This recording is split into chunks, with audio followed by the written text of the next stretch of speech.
Hello प्यारे students, आप सभी का अपने यूट्यूब चैनल अनमोल इंस्टीट्यूट पर हार्दिक स्वागत और अभिनंदन है। जैसा कि आप जानते हैं, क्लास 9 का एक चैप्टर है ग्रेविटेशनल।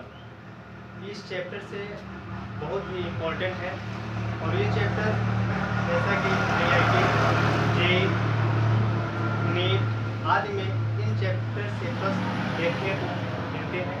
तो आज का हमारा बहुत ही बेहतरीन और शानदार टॉपिक है न्यूटन के सार्वत्रिक नियम। तो इनका नियम हम समझते हैं।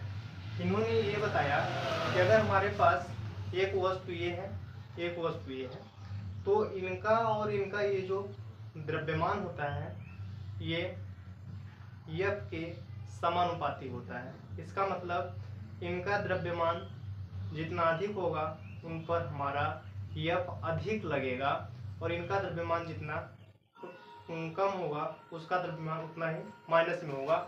अब इसीलिए यहाँ पे आया है कि ब्रह्मांड में स्थित प्रत्येक पार्टिकल्स दूसरे पार्टिकल्स को एक बल से आकर्षित करते हैं। ये पार्टिकल्स ये मान लिए हैं हम, अगला पार्टिकल्स ये है M1 M2।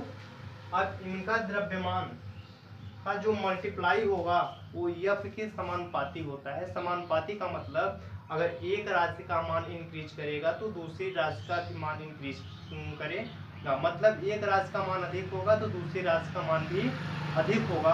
इसलिए यह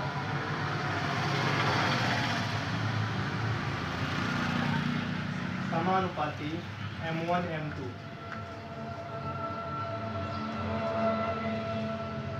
M1 M2 मतलब एक का मान बढ़ाएंगे तो अगला वाला मान अपने आप बढ़ेगा।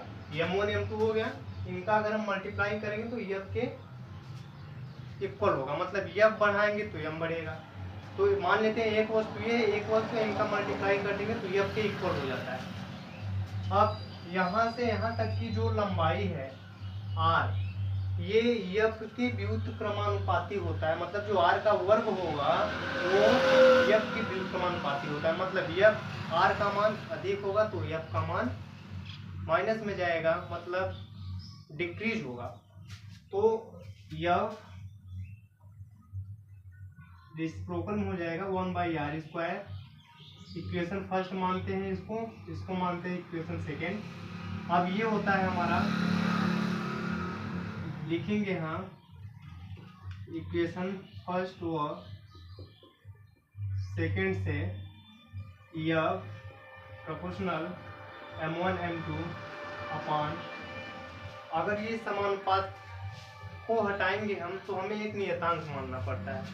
तो यहाँ पर हमारा ये नियतांक हो जाएगा F is equal to G M1 M2 upon R²। यही इसका हो गया फार्मूला।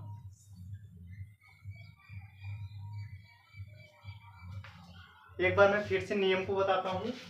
इन्होंने क्या बताया कि अगर हमारे पास दो वस्तु हैं, उनका अगर हम द्रव्यमान पता है तो द्रव्यमान का जब मल्टीप्लाई कर देते हैं तो वह बल के समानुपाती होता है। मतलब द्रव्यमान का, दो वस्तुओं के द्रव्यमान का जो मल्टीप्लाई होगा F के समानुपाती होता है और उनके बीच की दूरी R के वर्ग के व्युत्क्रमानुपाती होता है। अब इसका हम नाम बता देते हैं, जहां सार्वत्रिक नियतांक है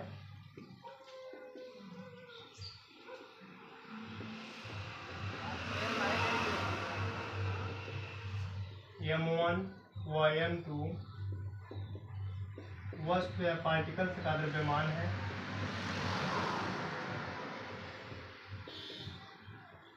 R बीच की दूरी है। अगर हम इनका मात्रक निकालना चाहें तो मात्रक हमारा होता है F का मल्टीप्लाई हो जाएगा अगर इधर, तो यहाँ हो जाता है G M1 M2 is equal to F R²। हमें इसका मान निकालना है तो m1 m2 अपान में हो जाएगा या फार स्क्वायर अपान m1 m2। अब हमें निकालना है इसका मात्रक, तो लिखेंगे यहाँ मात्रक इज इक्वल टू एफ का मात्रक मीन्स न्यूटन, आर का मात्रक मीन्स मीटर स्क्वायर बटे द्रव्यमान है, तो द्रव्यमान का मात्रक किलोग्राम होता है, यहाँ भी है तो किलोग्राम स्क्वायर हो जाएगा। ये इसका मात्रक हो गया और इसका मान होता है 6.67 इंटू 10⁻11 न्यूटन मीटर स्क्वायर पर किलोग्राम स्क्वायर। इस मान को सबसे पहले 1787 ईस्वी में हेनरी केवेंडिश नामक वैज्ञानिक ने इस मान को सबसे पहले बताया था। उन्होंने ये बताया कि अगर हमारे पास सोने की, ये जैसे हमारे पास तो ये पार्टिकल्स ऐसे ही हैं, तो उन्होंने लिया था सोने का पार्टिकल और सोने के पार्टिकल से ये जी के मान का कैलकुलेशन निकाला। उम्मीद करता हूँ आपको समझ में आ गया होगा। जितने भी स्टूडेंट्स हमारे चैनल पर नए हैं, चैनल को लाइक शेयर सब्सक्राइब जरूर करें।